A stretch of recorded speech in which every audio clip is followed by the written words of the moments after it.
Buenas noches para todos, bienvenidos. Bueno, son noches para mí, no sé qué hora ustedes estén viendo este video, pero bienvenidos a este sexto video del curso de álgebra lineal. Entonces quedamos en esta parte. Y dice sistemas inconsistentes y consistentes. Se dice que un sistema de ecuaciones lineales es inconsistente si no tiene solución. Se dice que un sistema que tiene al menos una solución es consistente. El anterior sería un sistema inconsistente, ya demostramos por qué. Y los dos anteriores que se explicaron serían consistentes porque daban bien. Entonces se analizarán de nuevo estos tres ejemplos. En el ejemplo 1.2.1 se comenzó con la matriz de coeficientes. En el proceso de reducción por renglones, entonces ahora vamos a darle unos nombres a las matrices y estos nombres van a ser letras mayúsculas con sus índices, por ejemplo A1, A2, B1, B2 y bueno, esta fue la primera matriz de 3×3 que operamos y en el proceso de operarla se redujo a esto, una matriz de diagonales, en donde la diagonal es 1. Entonces, esta fue la segunda que operamos y se redujo a esto, en donde teníamos dos diagonales, 1, 1, 1 y aquí abajo todos lo teníamos en ceros. Y la última que se operó nos llevó a esto. Entonces las matrices R1, R2 y R3 se denominan formas escalonadas reducidas por renglones de la matriz A1, A2 y A3 respectivamente. En general se tiene la siguiente definición. Forma escalonada reducida por renglones y pivote. Una matriz se encuentra en la forma escalonada reducida por renglones si se cumplen las siguientes condiciones. Todas las renglones, si los hay, cuyos elementos son todos ceros, aparecen en la parte inferior de la matriz. El primer número diferente de cero comienza por la izquierda en cualquier renglón cuyo elemento no todos son ceros es 1. Entonces estos tienen que ser ceros, los que están acá. Se tiene que cumplir para todas. Si cumple esa primera condición de que esto sea cero, ¿sí? Entonces la matriz está escalonada reducida por renglones. Eso es lo que está diciendo ese primer término. El segundo es, el primer número diferente de cero comienza por la izquierda en cualquier renglón cuyos elementos no todos son ceros.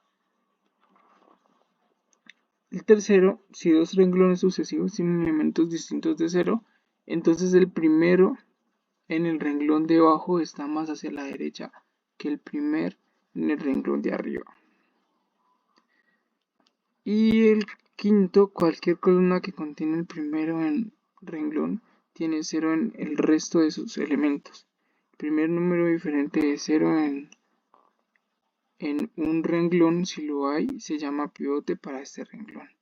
5 matrices en la forma escalonada reducida por renglones. Las siguientes matrices están en la forma escalonada reducida por renglones, porque cumplen esas condiciones, ¿sí? Si este es 1, todos los de abajo tienen que ser ceros, y así sucesivamente. Si este es 1, estos vendrían a ser ceros.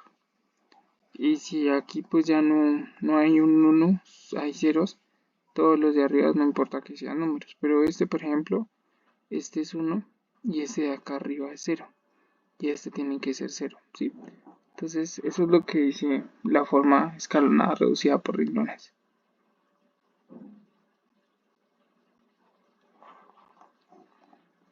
Y el pivote. Cualquier columna que contiene el primer 1, ¿sí? El primer 1 en un renglón tiene ceros en el resto de sus columnas. Entonces, por ejemplo, aquí está un 1 y arriba tiene un 0. Aquí está un 1 y arriba y abajo tienen ceros. El primer número diferente de 0 en un renglón, si lo hay, se llama pivote. el primer número diferente es 0 en un renglón, o sea este, se llama pivote. Este sería el pivote y este de acá sería el pivote. El pivote de este renglón es este y el de este es este primerito de acá arriba.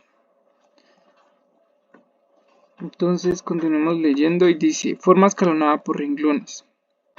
Una matriz está en la forma escalonada por renglones si se cumplen las condiciones 1, 2, 3 de la definición 1.22. 5 matrices en la forma escalonada por renglones.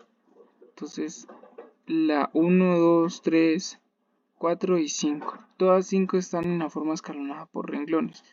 Y básicamente esta forma escalonada por renglones lo que dice es que vamos a tener la diagonal en unos, ¿sí? La diagonal en unos, ¿sí? Y todo lo que esté por debajo de esa diagonal tiene que ser 0. Si eso se cumple, entonces esas matrices están en la forma escalonada reducida por renglones.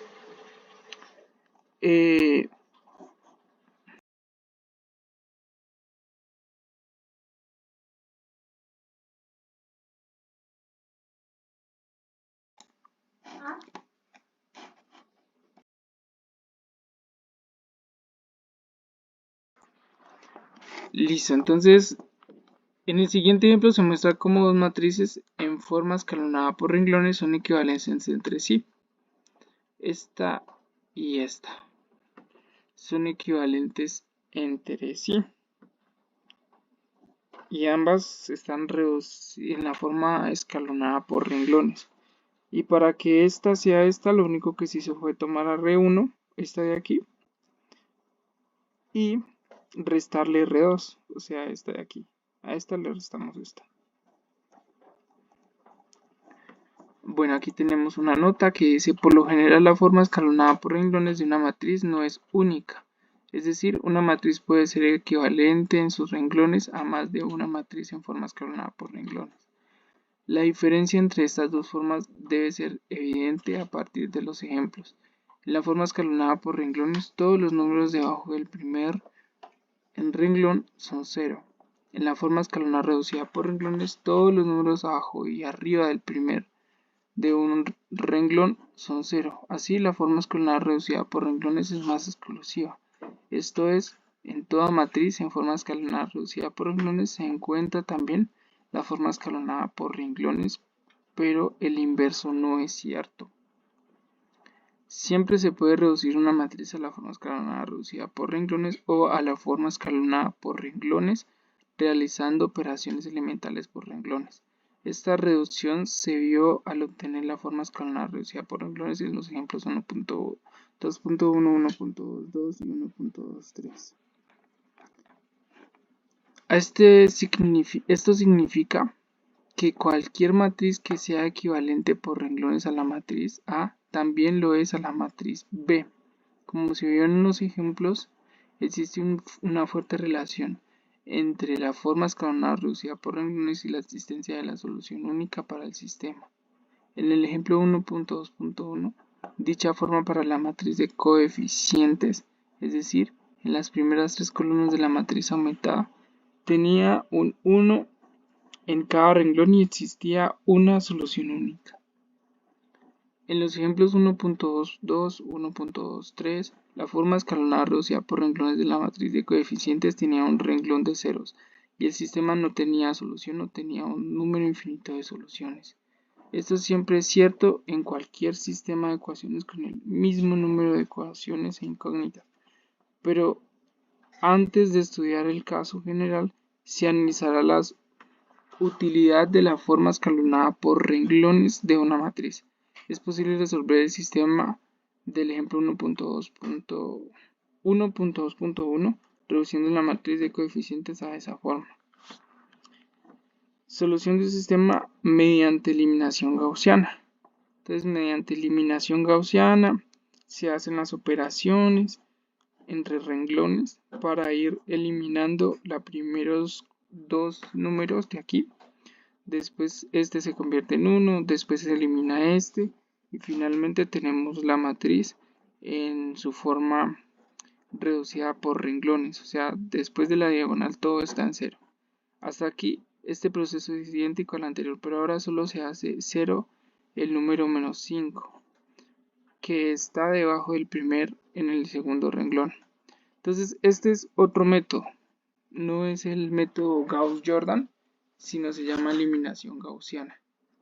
En el método Gauss-Jordan nosotros lo que hacemos es dejar todo en 1, esto en 1, y eliminamos también estos de acá, ¿sí?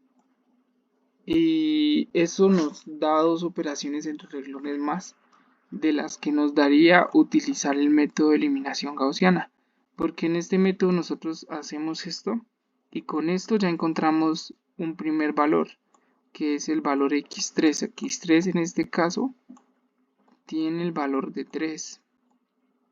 Con este valor de 3 me voy a esta ecuación de aquí y reemplazo, que sería x2, ¿sí? Más 2 veces x3, pero x3 es 3, igual a 4. Y en esta ecuación yo ya puedo encontrar el valor de x2, despejándolo, que sería 4 menos 6, que eso sería menos 2. Ese es el valor de x2. Con el valor de x3, el valor de x2, voy a la primera ecuación y puedo encontrar el valor de x1. Ese valor de x1 viene siendo 2x menos 2 x2 menos 3 x3 y finalmente más 9. Lo quité. Finalmente más 9. Entonces, espérenme, yo hago zoom para escribir mejor.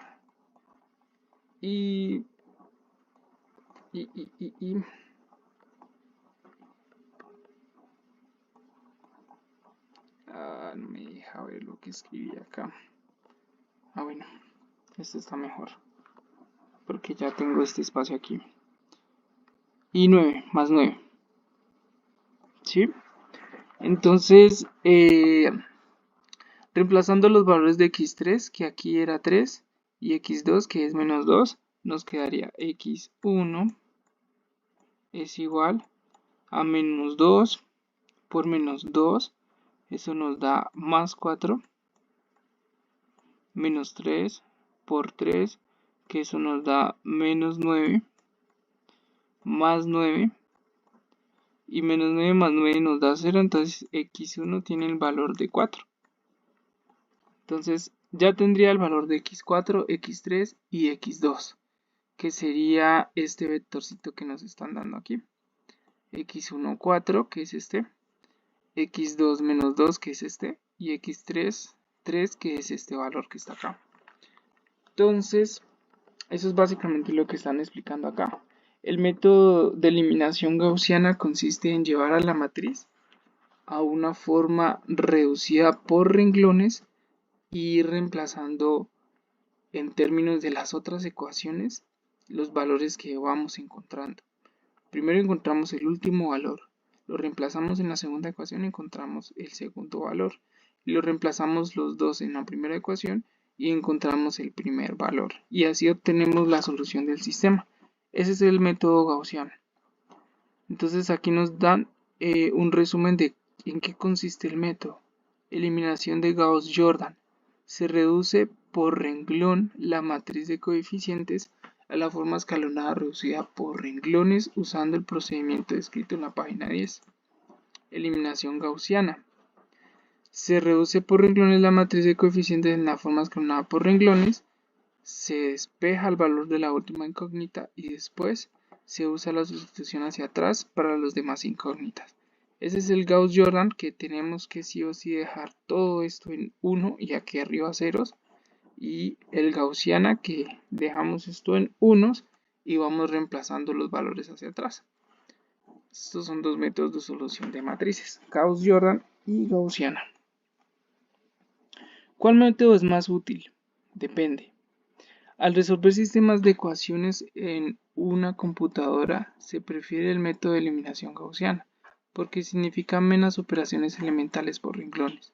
De hecho, como se verá en el apéndice C, para resolver un sistema de n ecuaciones con n incógnitas usando la eliminación de Gauss-Jordan, se requiere aproximadamente n a la 3 sobre 2 sumas y multiplicaciones, mientras que la eliminación gaussiana requiere solamente n a la 3 sobre 3 sumas y multiplicaciones. La solución numérica de los sistemas de ecuaciones se estudiará en el apéndice D. Por otro lado, a veces es esencial obtener la forma escalonar reducida por renglones de una matriz. Una de estas se estudia en la sección 2.4. En estos casos, la eliminación de Gauss-Jordan es el método preferido. Ahora estudiaremos la solución de un sistema general de m ecuaciones con n incógnitas. La mayor parte de las soluciones de los sistemas se hará mediante la eliminación de Gauss-Jordan, debido a que la selección 2.4 esto se necesitará. Debe tenerse en mente, sin embargo, que la eliminación gaussiana suele ser un enfoque más conveniente. El sistema general m por n de m ecuaciones con n incógnitas está dado por el siguiente sistema. Entonces, básicamente vimos dos métodos para solucionar sistemas de ecuaciones lineales. Uno que se llama Gauss-Jordan y otro que se llama eliminación gaussiana. El método de Gauss-Jordan nos obliga a más operaciones elementales entre renglones, pero nos entrega de una todas las soluciones del sistema.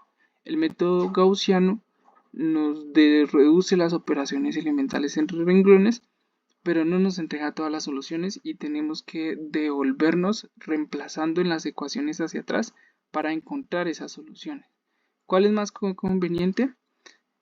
Uno sirve más para las computadoras porque reduce mucho trabajo, mientras que el otro sirve más para demostraciones y otras cosas que se hacen en álgebra lineal. Y bueno, aquí nos dicen que para este tipo de matrices que son en forma general se utiliza el método de Gauss-Jordan precisamente porque sirve para demostrar. Entonces esta es una matriz de n por n, de m por n. M ecuaciones, bueno, n ecuaciones con n incógnitas con m ecuaciones. En el sistema todos los coeficientes son números reales dados. El problema es encontrar todos los conjuntos n números dotados por x1, x2, x3, xn que satisfacen cada una de las m ecuaciones en el sistema. Es posible resolver un sistema de m ecuaciones con n incógnitas haciendo uso de eliminación gaussiana o gaussiana. Enseguida se proporciona un ejemplo en el que el número de ecuaciones e incógnitas es diferente. Solución de un sistema de dos ecuaciones con cuatro incógnitas. Resuelve el sistema. Entonces aquí tengo un sistema en el que tengo dos ecuaciones y cuatro incógnitas. Si utilizamos las operaciones elementales entre renglones y vamos reduciendo, ¿sí? Llegamos a algo como esto. Y resulta que esto nos deja dos variables que no se pueden despejar. Y como no se pueden despejar, tenemos que asignar un valor cualquiera a esas dos variables, x3 y x4. Entonces resulta que cuando tenemos un sistema donde hay más ecuaciones, hay más incógnitas que ecuaciones, ese sistema siempre va a tener infinitas soluciones porque tiene más ecuaciones que incógnitas. Eso es lo que nos van a decir aquí en este texto. Y nosotros tenemos que escoger un valor para cualquiera de las dos variables de aquí y despejar en términos de ese valor los otros, así como lo explicaba antes, y así encontramos la solución del sistema. Los valores de la variable x3 y x4 se pueden escoger de manera arbitraria. Entonces x2 va a ser igual a 2 más 8x3 más 2x4 y x1 va a ser igual a menos 2 menos 19x3 menos 7x4. Por lo tanto, todas las soluciones se representan por este vectorcito. Por ejemplo, si x3 es 1 y x4 es 2, se obtiene la solución, este punto. Al resolver muchos sistemas, es evidente que los cálculos se vuelven fastidiosos. Un buen método práctico en usar una calculadora o computadora siempre que las fracciones se compliquen. Debe hacerse notar, sin embargo, que si los cálculos se llevan a cabo en una computadora o cualquiera, pueden introducirse errores de redondeo. Este problema se analiza en el apéndice C. Entonces, cuando tenemos muchos sistemas, pues se puede volver tedioso resolver esos tipos de sistemas. Y ahí es donde es útil una calculadora científica que pueda resolver esos sistemas. Pero existe la posibilidad de que hayan errores por redondeo. Entonces, dice que en el apéndice C, pues van a explicar un poco mejor esa parte. Entonces vamos con el ejemplo 1.2.8, un problema de administración de recursos. Un departamento de pesca y caza del estado proporciona 3 tipos de comida a un lago, que alberga a 3 especies de peces. Cada pez de la especie 1 consume cada semana un promedio de 1 unidad del alimento A y 1 unidad del alimento B y 2 unidades del alimento C. Cada pez de la especie 2 consume cada semana un promedio de 3 unidades del alimento A, 4 del alimento B y 5 del alimento C. Para un pez de la especie 3, el promedio semanal de consumo es de 2 unidades del alimento A, 1 unidad del alimento B y 5 unidades del alimento C. Cada semana se proporciona al lago 25.000 unidades del alimento A, 20.000 unidades del alimento B y 55.000 unidades del alimento C. Si suponemos que los peces se comen todo el alimento, ¿cuántos peces de cada especie pueden coexistir en el lago? ¿Cuántos peces de cada especie pueden coexistir en el lago? Existen 3 tipos de peces, que los vamos a denotar con los 3 tipos de variable x1, x2 y x3. ¿Sí? Esos son los 3 tipos de peces que existen. El número de peces de cada especie que hay en el ambiente del lago. ¿Sí?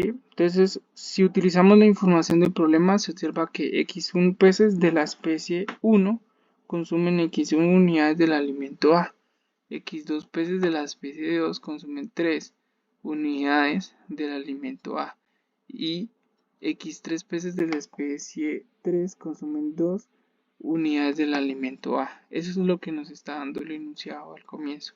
Entonces ahí se empieza a armar la primera ecuación.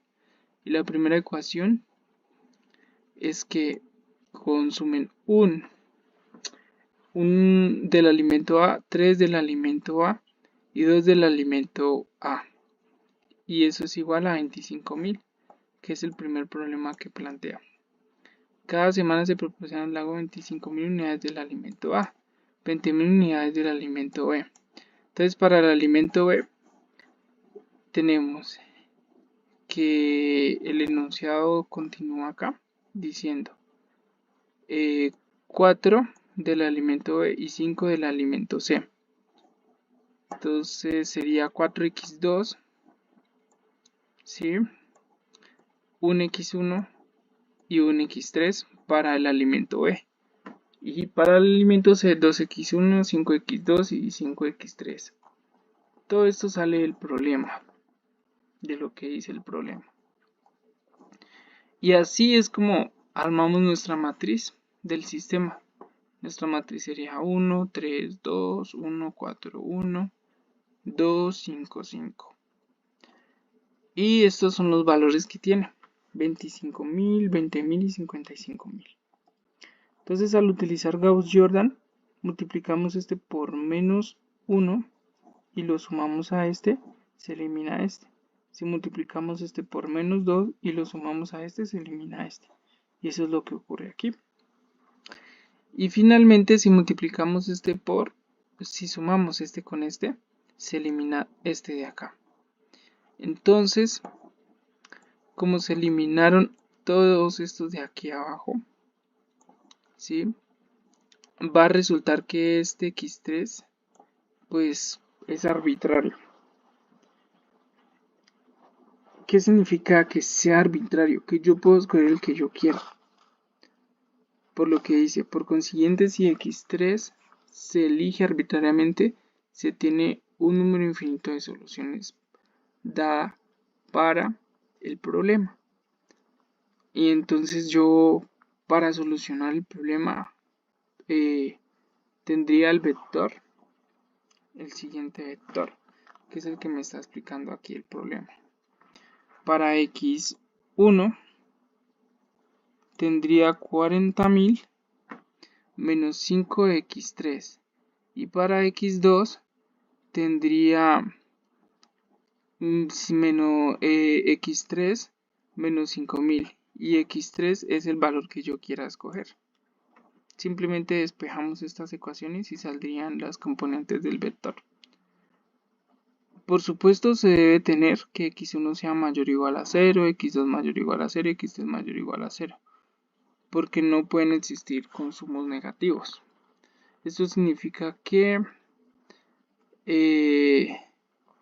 si yo reemplazo x0 menor o igual a x1 menor o igual a 40.000 menos 5 por 5.000 es igual a 15.000. Por último, como 40.000 menos 5x3 es mayor o igual a 0, se tiene que x3 es menor o igual a 8.000. Esto significa que las población que pueden convivir en el lago con todo el alimento consumido son x1, x2 y x3 está acotado. No es que sea cualquier valor, porque hay ciertas condiciones. Sin embargo, al resolver el sistema, sí, técnicamente se tiene que puede ser cualquier valor, pero en realidad no, porque es un problema real. Entonces, x3 está entre estos valores. Y entre esos valores yo puedo escoger cualquiera.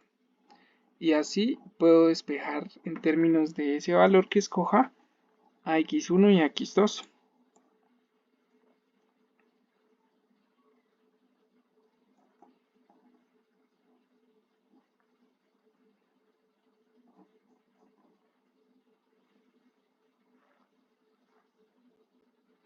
Entonces aquí nos explican lo que yo estoy diciendo.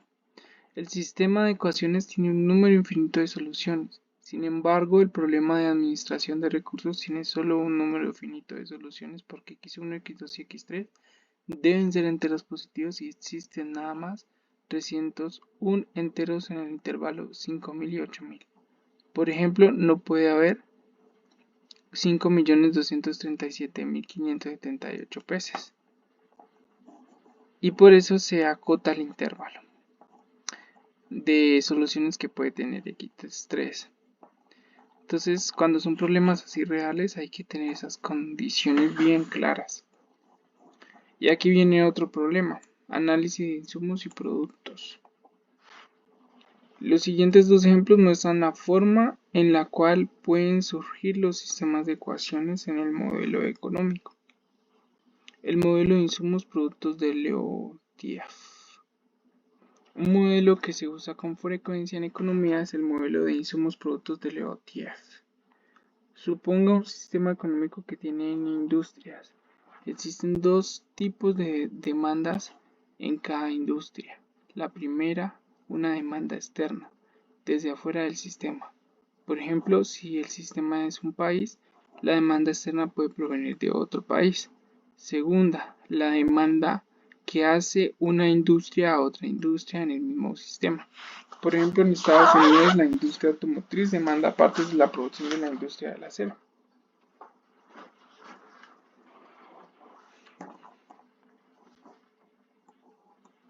Suponga que E1 representa la demanda externa ejercida sobre I,ª industria. Suponga que AIJ representa la demanda interna que la J,ª industria ejerce sobre la I,ª industria. De forma más concreta, AIJ representa el número de unidades de producción de la industria I, que se necesitan para producir unidades de la industria J. Sea X1 es la producción de la industria I, ahora suponga que la producción de cada industria es igual a su demanda, es decir, no hay sobreproducción.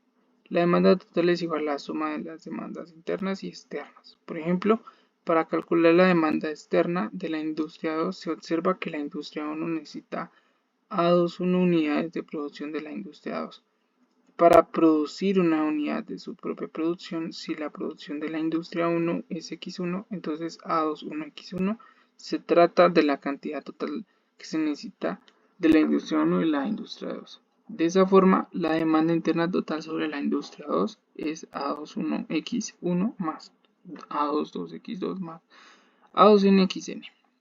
Y armamos nuestra matriz.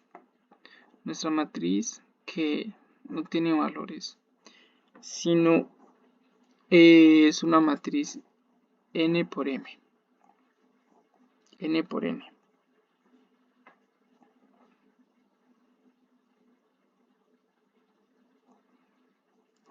Entonces, este es el caso general para un sistema n por n, pero se puede llevar a un sistema más compacto, ¿sí?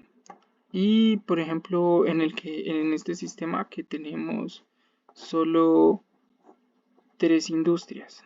Aquí lo estamos trabajando con n industrias, pero aquí solo hay 3 industrias. Suponga que las demandas externas en un sistema económico con 3 industrias son 10, 25 y 20, respectivamente. Suponga que A11 es 0.2, A12 es 0.5, A13 es 0.15, A21 es 0.4, A22 es 0.1 y así sucesivamente, pues nos sigue diciendo. Encuentre la producción de cada industria de manera que la oferta sea exactamente igual a la demanda. Y es solucionar este sistema, que por método de Gauss-Jordan, en una calculadora o computadora trabajando con 5 decimales, en todos los pasos se obtiene lo siguiente. Se concluye que la producción necesaria para que la oferta sea aproximadamente igual a la demanda es que X1 sea 110, X2 119 y X3 126, porque se aproximan los valores.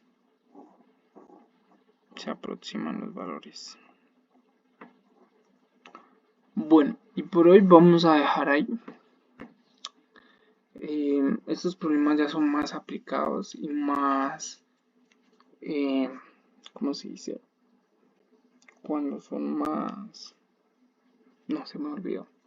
Pero estos problemas son más aplicados, más de problemas reales. Entonces aquí ya empieza a mostrar la intersección de los 3 planos y donde pues muestra el punto solución o los puntos soluciones del sistema de ecuaciones. Entonces eso es lo que vamos a estudiar en el próximo video. Espero que les haya gustado y me escucharán en el próximo video. Hasta luego.